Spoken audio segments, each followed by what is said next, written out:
Hello friends, welcome to Sindhi Rasoi. Sindhi रसोई में आप सबका बहुत बहुत स्वागत है। आज मैं आपको सिंधी स्टाइल में मूंग की दाल कैसे बनती है ये बनाना सिखाऊंगी। उससे पहले दोस्तों, मैं आपसे एक रिक्वेस्ट करना चाहती हूँ।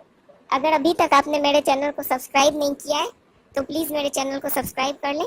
और मैंने सिंधी रसोई का ऐप भी गूगल प्ले स्टोर पर डाल रखा है। आप ऐप डाउनलोड करके भी मेरी वीडियोस देख सकते हैं। ऐप की लिंक आपको डिस्क्रिप्शन बॉक्स में मिल जाएगी। चलिए अब हम वापस अपनी रेसिपी पे आते हैं। इसके लिए लगने वाली सामग्री आप नोट करें। इसके लिए हमें चाहिए एक छोटा कप मूंग दाल, 1 घंटे भिगोई हुई, 2 मीडियम साइज प्याज कटे हुए, एक बड़ा टमाटर कटा हुआ, 7 से 8 कलियां लहसुन की कुटी हुई, एक हरी मिर्च कुटी हुई, आधा छोटा चम्मच लाल मिर्च पाउडर, नमक स्वाद अनुसार, आधा छोटा चम्मच कस्तूरी मेथी, आधी छोटी कटोरी रिफाइंड तेल, गरम मसाला गार्निश के लिए। चलिए हम इसे बनाना स्टार्ट करते हैं। सबसे पहले आप कुकर में तेल गरम होने रखें।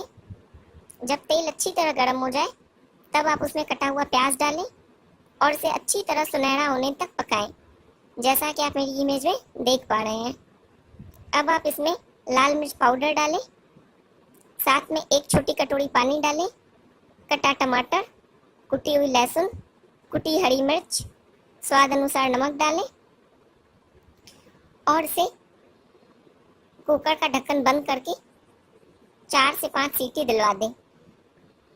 जब आपके कुकर की सीटी निकल जाए तब आप इसमें दाल डालें और इसे करछी से अच्छी तरह दाल का पानी सूखने तक घुमाते रहें। जब आपके दाल का पानी अच्छी तरह सूख जाए तब आप इसमें एक बड़ी कटोरी पानी डालें, कुकर का ढक्कन बंद करके इसे 1 सीटी दिलवा दें। जब आपके कुकर की सीटी निकल जाए तब आप चेक कर लें। अगर आपकी दाल गल गई है तो ठीक है, नहीं तो आप 1 सीटी और दिलवा लें। फिर आप इसमें क्रश की हुई कस्तूरी मेथी डालें, आधा छोटा चम्मच, और इसे धीमी आंच पर 2 से 3 बॉयल आने दें। इसके बाद आप फ्लेम ऑफ करें, इसे सर्विंग बाउल में निकालें और गरम मसाले से गार्निश करके सर्व करें। Thank you friends. अगर आपको मेरी वीडियो पसंद आई है तो मेरे चैनल को सब्सक्राइब करना ना भूलें और मेरे वीडियो को लाइक और ज़्यादा से ज़्यादा शेयर करें।